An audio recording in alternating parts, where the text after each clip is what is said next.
So each group has 30 minutes, and we will be sticking to that 30 minutes.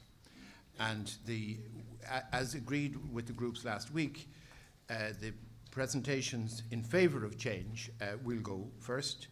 And I'm going to do the minimum of introductions because they are going to work it out themselves after that. So on behalf of the Gay and Lesbian Equality Network, we'll Tiernan Brady and Muriel Walls. On behalf of Irish Council of Civil Liberties, Stephen O'Hare. And on behalf of Marriage Equality, Moninne Griffith, Gráinne Healy, Conor Pendergast and Clare O'Connell. Your time starts now.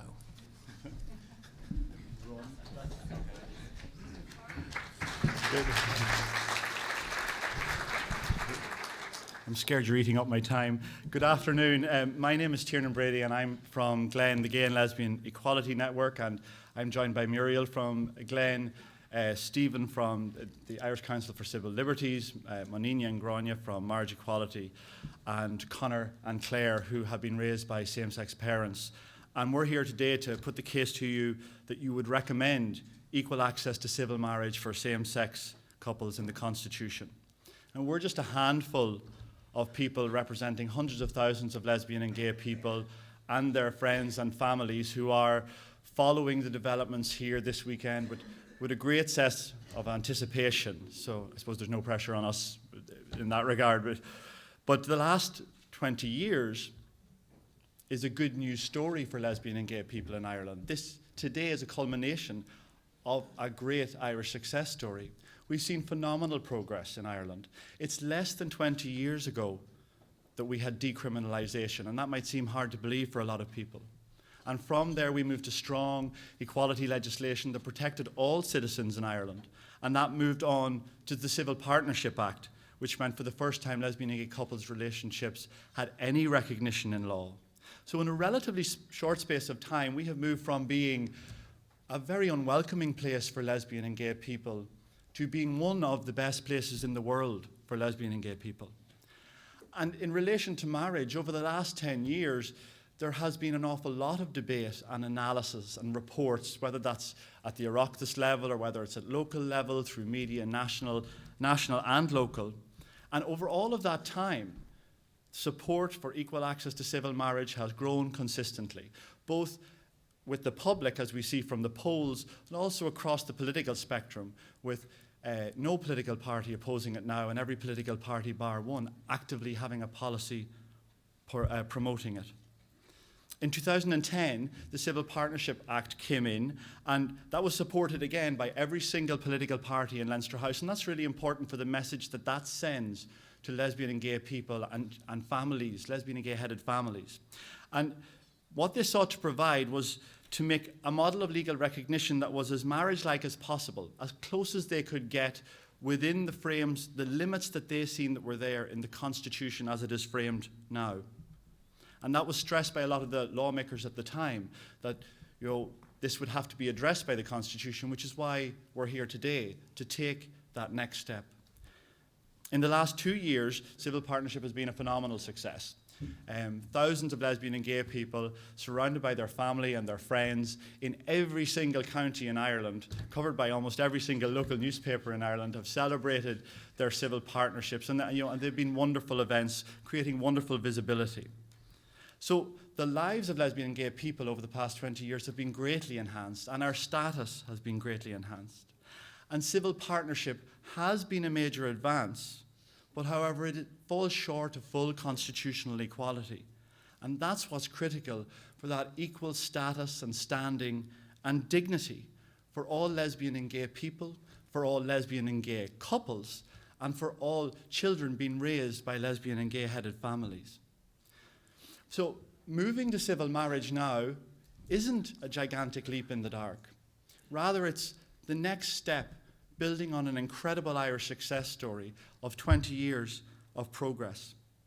And in a democratic republic, where it's based on equal citizenship, civil marriage should be open to all citizens, including lesbians and gay men. And today you have a wonderful opportunity to continue this remarkable Irish story of progress. I wish you well in your deliberations.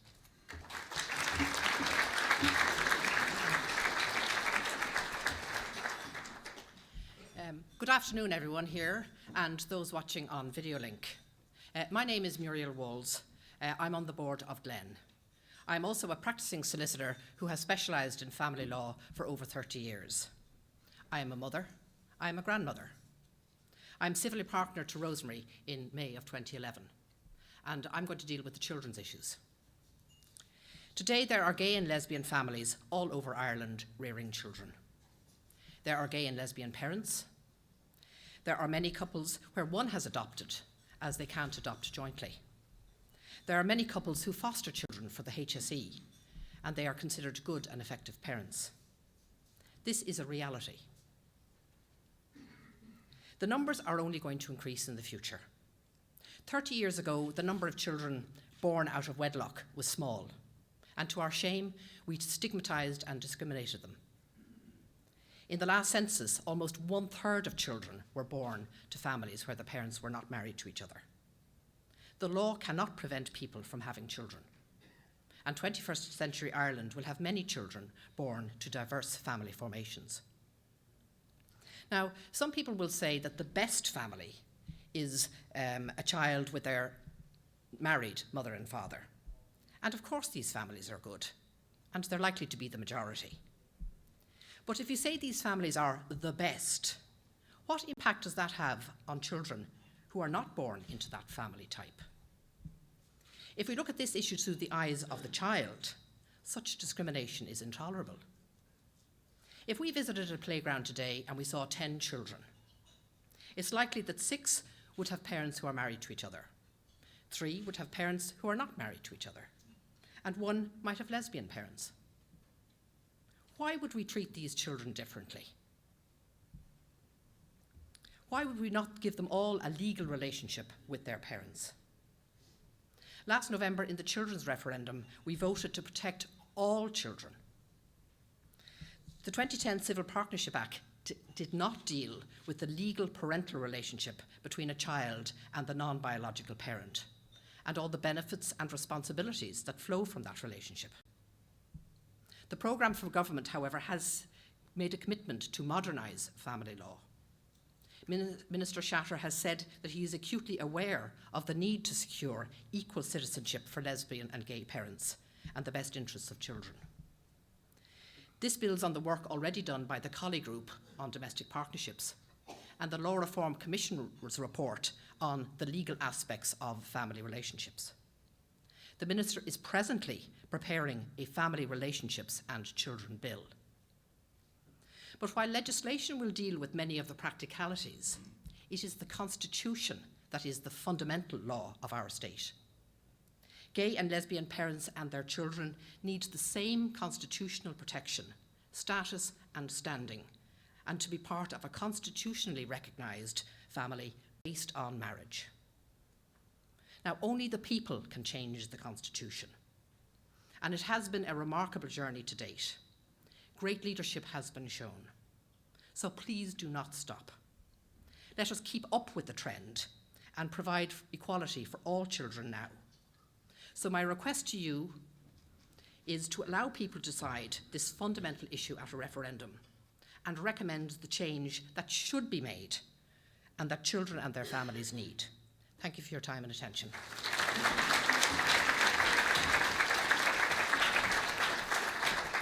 Thank you, Muriel. Good afternoon, everyone. My name is Stephen O'Hare.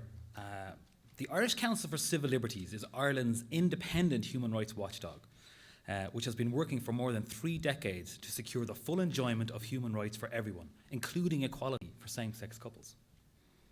We are very grateful for this invitation to speak with you today. In our submission, the ICCL recommends that there should exist legal and constitutional certainty on the provision for marriage for same-sex couples. The issue before us is primarily one of rights. The right of same-sex couples and their families to dignity, the right to inclusion, and the right to constitutional protection. The unaltered right of religious freedom, and above all, the right of equality and equal treatment before the law. This morning we heard that the Irish courts have tended to interpret this clause in relation to marriage as exclusively between a woman and a man. If this interpretation is the only allowable position under the Constitution, then we must admit of two very particular consequences. First, such a provision is biased against the very people it was drafted to protect, families. Second, the state is currently permitted to discriminate in a legal and in an official capacity, both through the institutions of the state and in the provision of goods and services in relation to marriage, based purely on sexual orientation. What we choose to tolerate in relation to marriage, we prohibit in relation to other aspects of our law. It is currently unlawful to discriminate on the basis of sexual orientation in relation to employment or in relation to the provision of goods and services. Thankfully, it is socially unacceptable to do so, too. You may hear a suggestion that to allow marriage for same-sex couples, but to prohibit marriage, to allow marriage for opposite-sex couples, but prohibit marriage for same-sex couples, is to treat a different situation differently, which is a universally recognised human rights standard. Acceptable discrimination, as it were. Let us consider this for a moment. Prior to the late 1960s, a number of US states had in place a legal ban on interracial marriage. In 1967, Richard and Mildred Loving, that was her name, took a case all the way to the Supreme Court because the state of Virginia had imprisoned them for 1 year for marrying in contravention of that ban. The Supreme Court overturned the law, despite some very stiff opposition from a number of states who wished to maintain a certain order. What was really at issue in that case was not just race or even sexuality, but the principle of equal treatment before the law. For Richard and Mildred Loving, their right to equal marriage was realised. In much the same way, if we arbitrarily deny same-sex couples the equivalent legal and constitutional recognition of their relationship that we happily and routinely afford to opposite-sex couples, we are not treating different situations differently. We are in fact treating the same situation in a different way. That, by all given international human rights standards, is discrimination. And to suggest otherwise is a bit misleading. So what of current international human rights law? Recent trends indicate the direction in which this particular right is travelling. For example, in a very recent European Court of Human Rights case, 2 Austrian men who wished to marry in a same-sex relationship were denied that opportunity under Austrian national law. What the court decided in this case is very interesting. First, the court recognised that the applicants did indeed constitute a family under the European Convention on Human Rights, under its terms. But the court also found that the right to marry guaranteed under Article 12 of the Convention may no longer be limited to marriage between 2 persons of the opposite sex. The court noted that at present it is best left to states to determine whether and how they would make such provision. Recent international developments demonstrate an emerging trend towards the permission of full marriage rights for same-sex couples. It is becoming increasingly difficult to leave these shores in any direction and not to cross a jurisdiction where full marriage rights have been secured or will shortly be realised. It is also worth reflecting at the moment on the question of religious freedom. The right to freedom of religion is a human right, protected under the Constitution and the European Convention on Human Rights. The ICCL takes very seriously the state's obligation to protect that right. However, there are no circumstances in which religious organisations or their representatives could be compelled to marry a same-sex couple contrary to their own ethos. Religious solemnisation of marriage is a matter for religious organisations alone. Civil marriage, which we are discussing today, is a matter for the state and its citizens. The ICCL believes that there is an urgent need to remove the stigmatising, inequitable, unnecessary and arbitrary impediment to marriage equality and to guarantee same-sex couples and their families equal protection under the Constitution. And this is why we are asking you today to support the provision for equal access to marriage for same-sex couples in the Constitution. Thank you.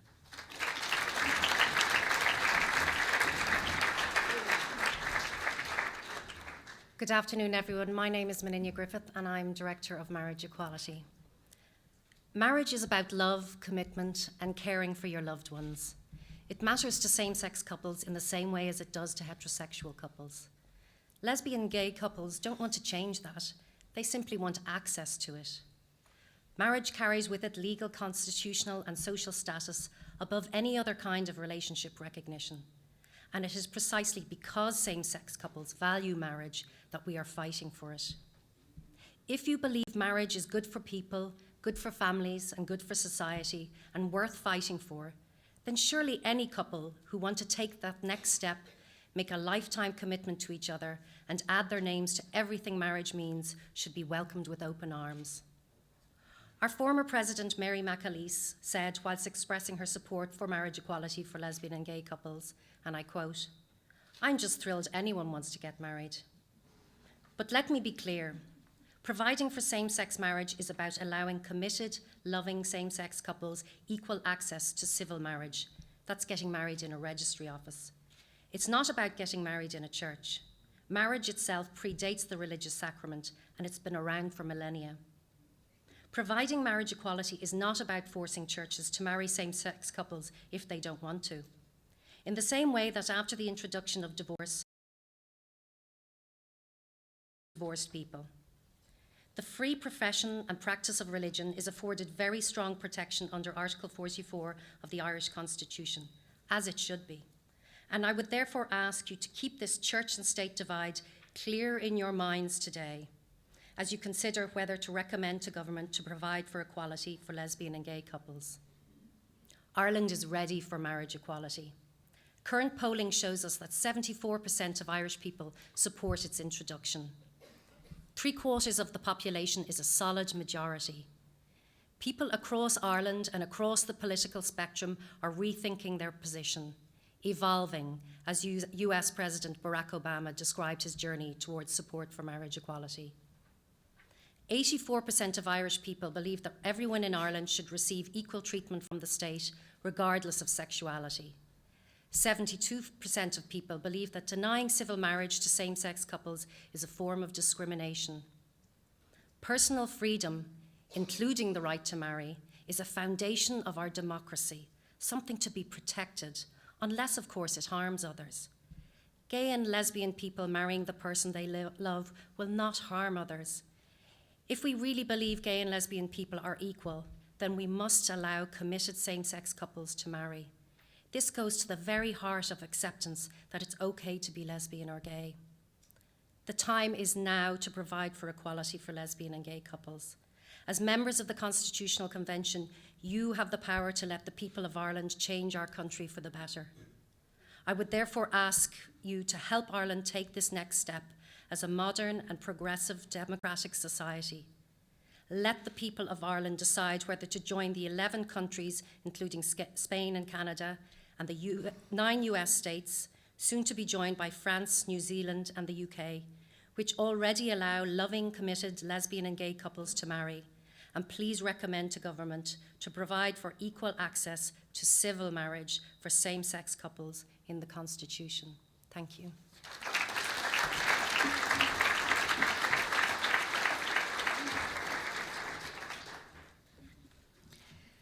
Hello, I'm Gráinne Healy and I'm chairwoman of Marriage Equality. Civil partnership is not enough because it's not the same as civil marriage. It's a separate institution which provides unequal relationship status and is only available to same-sex couples. Our constitution is silent on whether marriage is between a man and a woman. There have been many changes to Irish society and the Irish constitution since 1937. These changes continue to reflect a changing Ireland. They include amendments such as the recent constitutional change for greater children's rights and the referendum which allowed for divorce.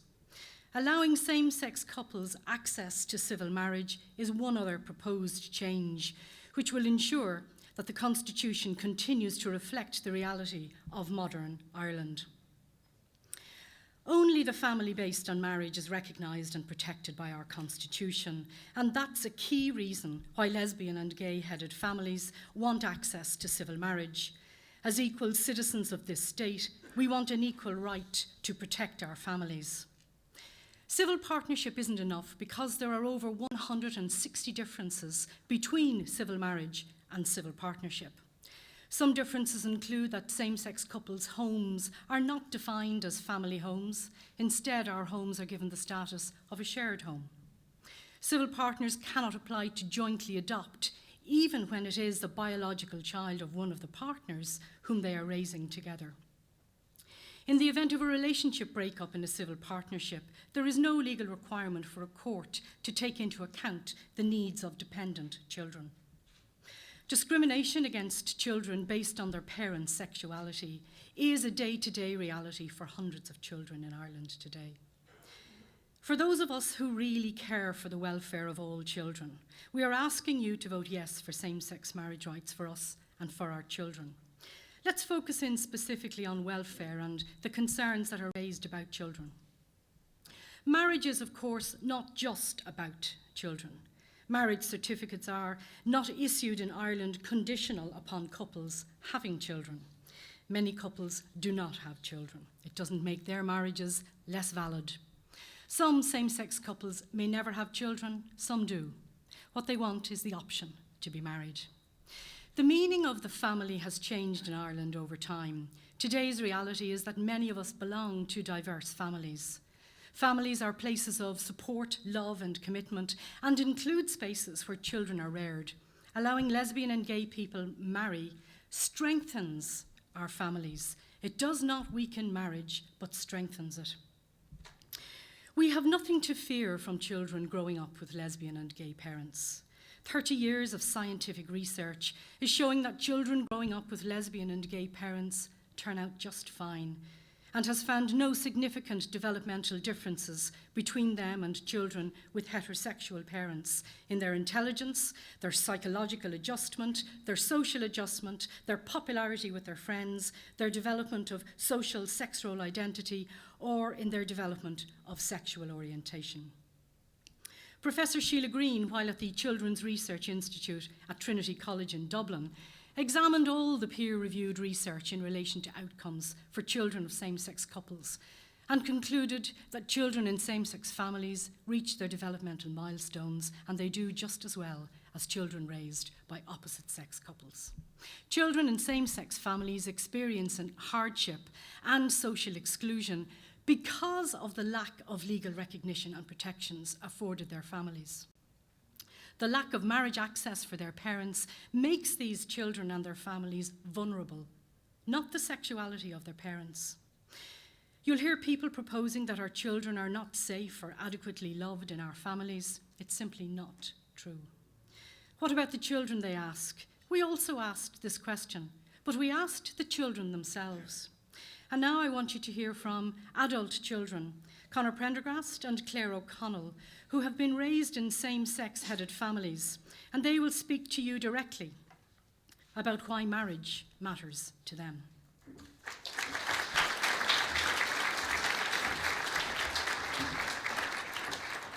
Hi everyone, my name's Conor Pendergast, and I'd like to talk to you briefly about my family. So there's me, my brother Dara, and my parents Anne and Bernadette. My brother and I were born in London. In 1995, our family moved to Ireland, where we lived in County Kildare. We settled in and really made a life here. Both my brother and I have been through primary and secondary school here, and I've gone on to university where I studied an undergraduate degree and master's degree in psychology. Dara has since moved to New Zealand to work and study there, where our remaining grandparents live, along with cousins, aunt, and an uncle. We're a family like any other. We love and support each other. What differentiates us, though, is how we are treated by the Irish state. Unlike other families, we don't have the legal protection of being a fully recognized family.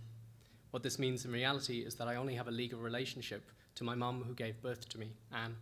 My other mum, Bernadette, is a stranger to me in the eyes of the law. When I was little, she couldn't give legal consent to anything on my behalf.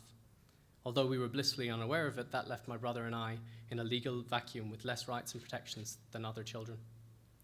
Now, I don't want to face a future where my parents are older, where the caring shoe is on the other foot, and where I'm not recognised as their son, as their legal next of kin. I'm lucky enough now to be engaged myself, which for us is obviously wonderful, but is still a little bittersweet. I've been with my fiancée Alana for about 6 years, but my parents have been together for 32, yet they can't have their love recognised by marriage, but we can. And that's what marriage is for, really. It's about recognizing love. My parents having the opportunity to get married wouldn't devalue my relationship, it would strengthen it. By getting marriage equality discussed on a public, national platform in Ireland, you're going to help to protect and respect families like mine. I thank you for the opportunity to share my story in person.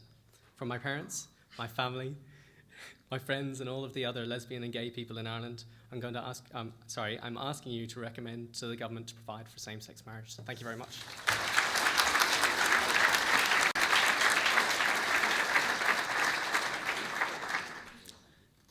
Good afternoon, everyone. My name is Clare and I'm 22 years old. I study medicine at Trinity College Dublin and I teach the piano on weekends.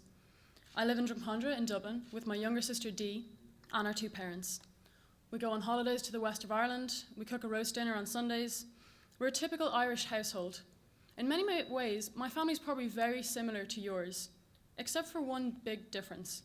My parents are not allowed to be married. My family is not legally recognised for the simple reason that my parents are two women. And people often ask what it's like being raised by two mammies. And I fear my answer often disappoints them because the truth is that my childhood was fairly ordinary.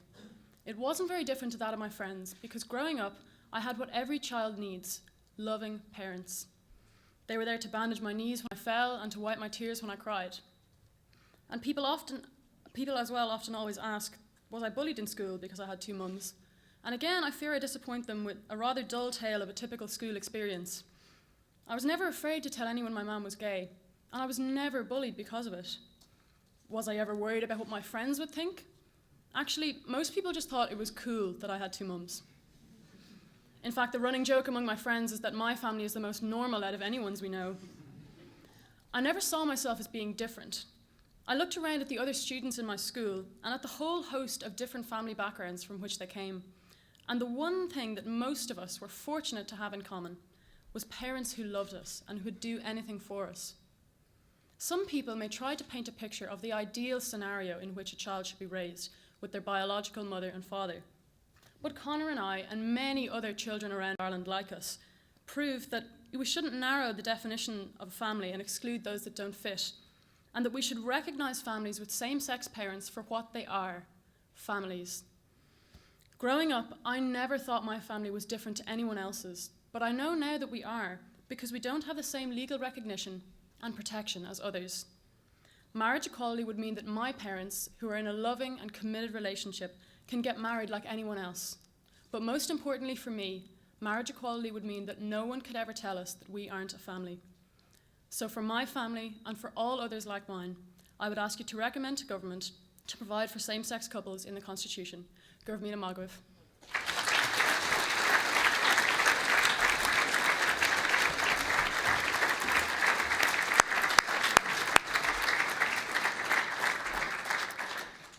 GLEN and marriage equality speak every day with the LGBT community in Ireland. The overwhelming majority of that community, our community, support marriage equality, as do 3/4 of the wider public.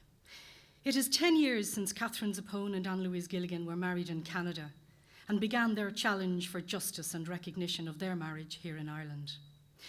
I want you now to take 3 minutes to listen to the video of other lesbian and gay couples speaking about why their love for each other deserves recognition and equal treatment, and why you should vote yes for government to provide for civil marriage rights for same-sex couples. Thank you.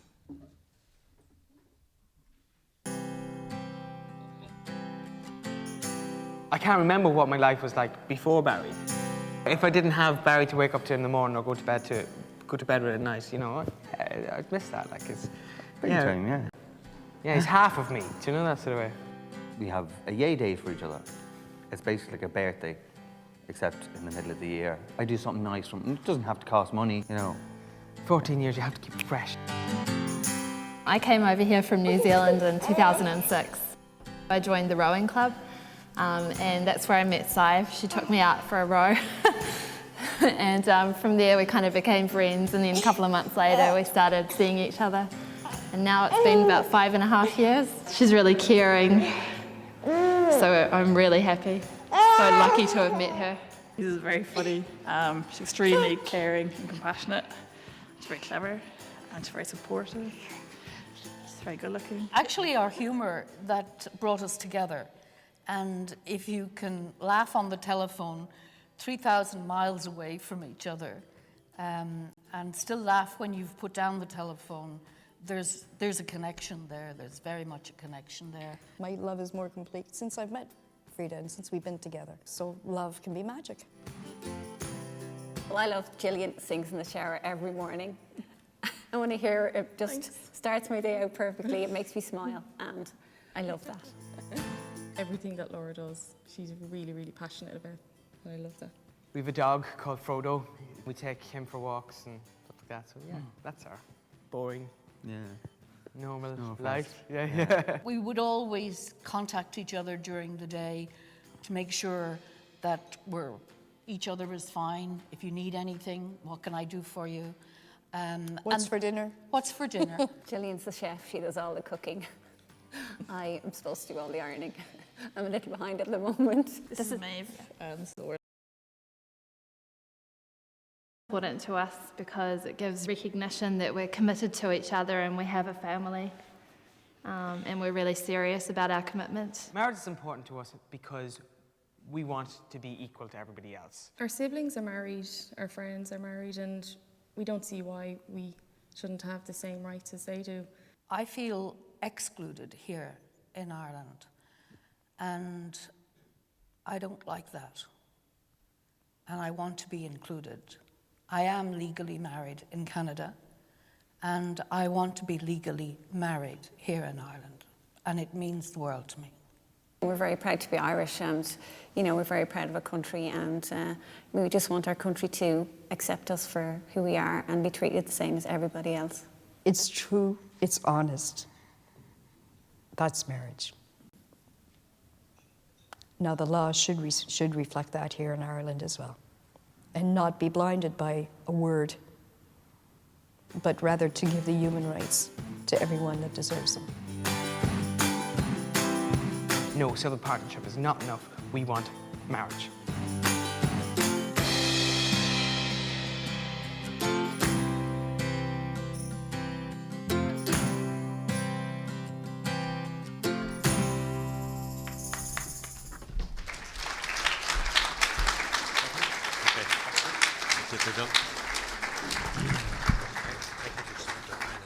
Thank you very much. That was 30 minutes. So bang on time. Thank you very much indeed.